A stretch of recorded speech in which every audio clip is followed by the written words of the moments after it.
All right, today I'm going to be showing you how to reinstall a prop.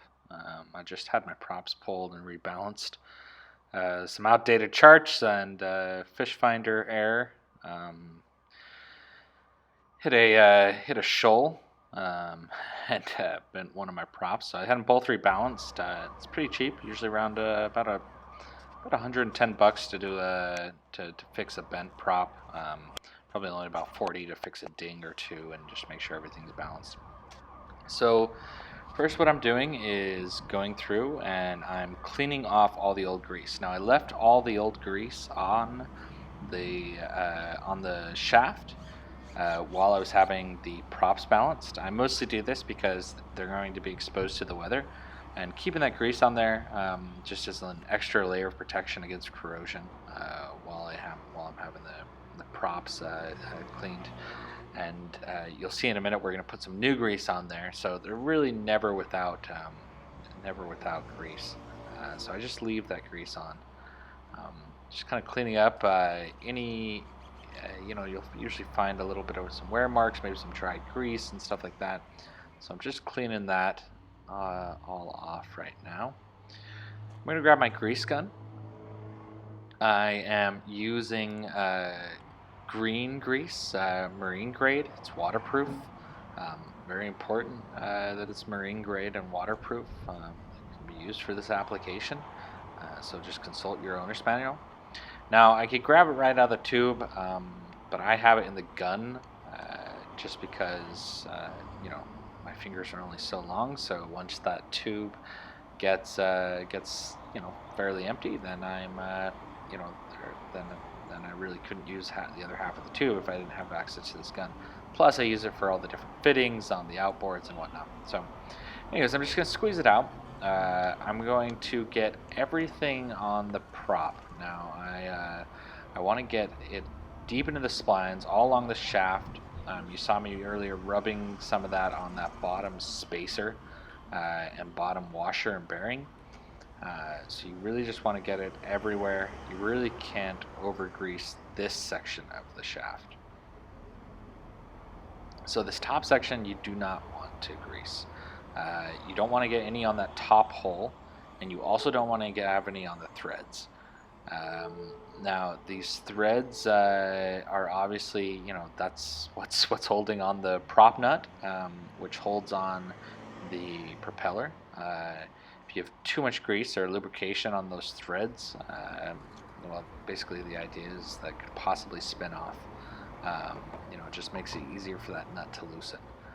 And especially on that top hole. That top hole is a breather hole, and so you don't want any grease down in that. So I am getting those splines though just as good as I can. Now I'll walk up to the front of the boat. As you can see, it's sitting in the yard right now. I keep it in a trailer in the yard because of where we live. Grab this brand new balanced prop. Well, not brand new, but brandly new balanced. I'm going to obviously make sure it's going the right way. Now you can notice it's going the right way because the bottom of the shaft is going to be smooth, and the top of the shaft has the splines. So pretty much if your prop is facing that exact same way with the splines on the top and smooth section on the bottom, then you got it going the right way. You should also be able to tell just by looking, but that's a more accurate way. Now I added a little bit of grease to the inside of the prop, just making sure everything is super well greased. I've already cleaned the inside of the splines on the prop, making sure that there's no metal shavings or anything like that from when they were rebalancing it. That's very important. I didn't record that step, but make sure you do it. So I'm just going to set it on. I'm going to twist the prop a little bit. Be careful. And then it's just going to sit and slide right down on there. So make sure it's well seated. Grab my paper towels, and I am going to wipe off the threads. So you can see here I've got a bunch of grease on those threads, and like I said, really don't want any on that. I am spreading some grease on that outside washer slash spacer though, or sorry, that hub, not spacer. I am spreading some on that on the outside of the hub of the prop. So after I've got it all greased, I'm going to throw these rags here. Don't worry, I'll pick them up. And I'm going to grab my nut, which is actually a McGard locking nut. It's got a special basically hex to it, so I can only take it off with a special type of wrench. I have the spacer, which goes right against the hub. That was that big spacer piece you could see, and then a smaller washer. So first I'm going to lay down the big spacer. Next I'm going to lay down the washer, and then I'm going to hand tighten on the nut.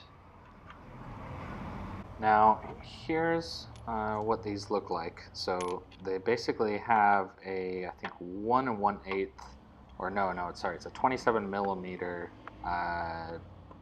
back end, right, which I can hook a big socket onto. And then on the inside, they have a special pattern which matches. So anyways, I'm going to grab these adapters, which go to a big 27 millimeter socket. I'm going to then slip the McGard key inside of there. And check your owner's manual. Mine need to be torqued to 40 foot-pounds. So make sure you're using foot-pounds and not foot-inches. If you are using foot-inch torque wrench, then times that number by 12. What I'm doing here with my hand is probably not recommended. Normally you should put a block of wood in between the prop and that and the top guard. And here I do that. So I was just doing that to get it tight. So I am going to put this in here, add some tension. That's going to hold it while protecting my hands and protecting the blade. And I'm going to tighten this until I hear a click. Because I think I have this set. This is this is inch pounds, the torque wrench. So I actually have it set to 480 because it's 40 foot-pounds. So I just times that by 12. As soon as I hear the click, I know I'm good. Can't hear the click real well, so let me get it here. There we go. Anyways, for more tips and tricks, join the community over at boatpedia.org. Boatpedia's goal is to be a centralized source of reliable information for all things boating, maintenance, and seamanship. Instead of digging through thousands of forums and articles, find all of the best information in one location and help others by contributing articles. If you use Wikipedia, you can use Boatpedia. We have articles from what to do when your engine won't start to how to handle emergency to terms like a baft. Thanks for watching, and keep those holes wet.